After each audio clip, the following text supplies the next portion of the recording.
ఉందని నమ్మిన వారికి కళ్ల ముందు కనిపించే దైవం అవుతుంది. లేదనుకునే అల్పులకి ఆమె కళ్ళు తెరిపిస్తుంది.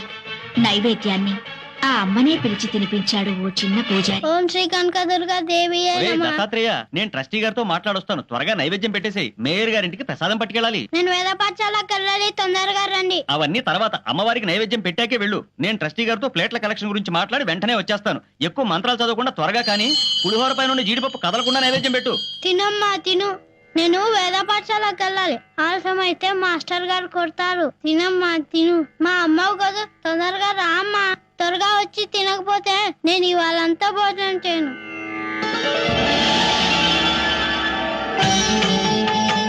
తినమ్మా, చల్లారకుండా తిను. ఇవాళ సామవేదం చెప్తారు, ఆలస్యం అవుతుంది. తొందరగా తినమ్మా.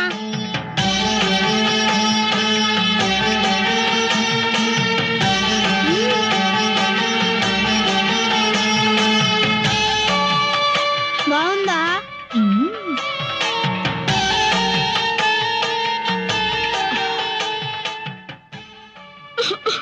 పొలం మారిందా? శివుడు తలుచుకొని ఉంటాడు. నేను దిష్టి తీస్తాను.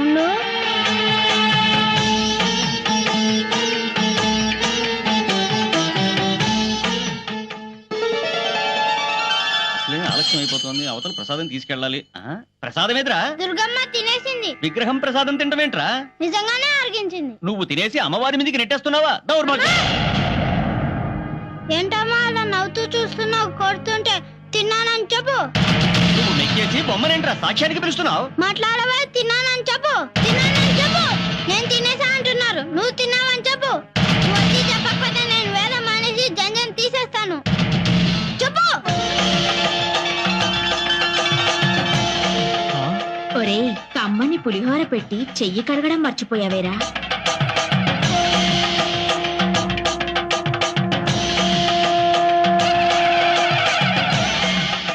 క్షమించమ్మా కనకదుర్గమ్మ తల్లి. కృష్ణా తీరంలో ఇంద్రకీలగిరి పైన వెలసెను కృతయుగములోన ఈ కొండపైన అర్జునుడు తపమును గావించెను. పరమశివుని మెప్పించి పాశుపతం పొందెను. విజయుడైన అర్జునుడి పేరిట విజయవాడైనది ఈ నగరము. జగములన్నయూ జయజయలు పలుకగా కనకదుర్గకైనది స్థిర నివాసము. నీలిమి బంగారు ముద్ద పసుపు కరగలిపిన వెన్నెలము. కోటి కోటి ప్రభాతాల అరుణిమయే కుంకుమ. అమ్మ మనసు పడి అడిగి ధరించిన కృష్ణవేణి ముక్కు పుడక. ప్రేమ కరుణ వాత్సల్యం కురిపించే దుర్గ రూపం. ముక్కోటి దేవతలందరికీ ఇది ముక్తి దీపం. మహాకనక దుర్గా, విజయ కనక దుర్గా, పరాశక్తి లలిత, శివానంద చరిత. పుట్టుకతోనే అవిటిదై కాళ్ళు చేతులు కదలని ఓ అభాగ్యురాలు దుర్గాష్టమి రోజున అమ్మ ముందే అంతమైపోవాలని ఆలయానికొచ్చింది.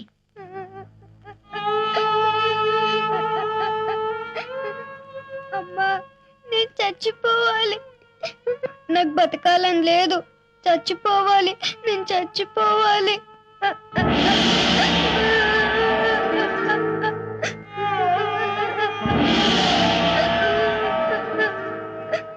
ఎందుకు బంగారు చనిపోవాలనుకుంటున్నావు? నాకు పుట్టుకతోనే కాళ్ళు చేతులు అవిటివైపోయాయి.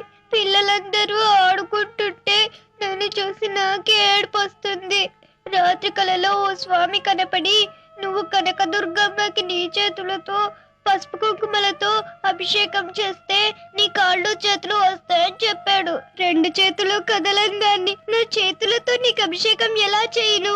కలలో స్వామి కూడా నా కుంటితనాన్ని వెక్కిరించడానికి అలా చెప్పాడు.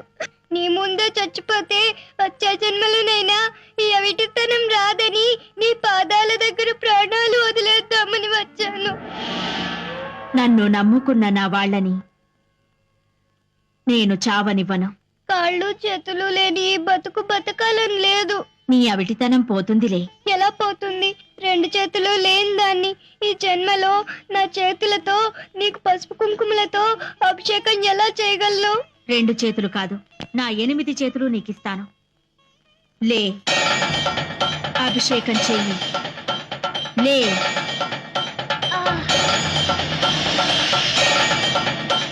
అభిషేకం చెయ్యి.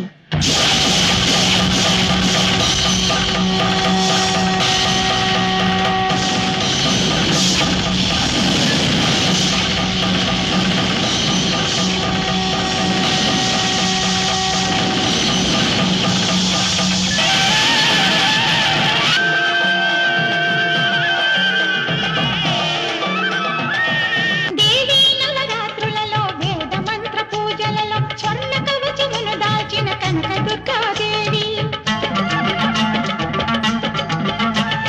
భవబంధాలను బాపే బాలా త్రిపుర సుందరి నిత్యానందము కూర్చే అన్నపూర్ణాదేవి లోక శాంతిని సంరక్షించే సుమంత్రమూర్తి గాయత్రి అక్షయ సంపదలెన్నో అవని గెలలకందించి దివ్య రూపిణి మహాలక్ష్మి విద్యా కవన గానమొసగు వేదమయీ సరస్వతి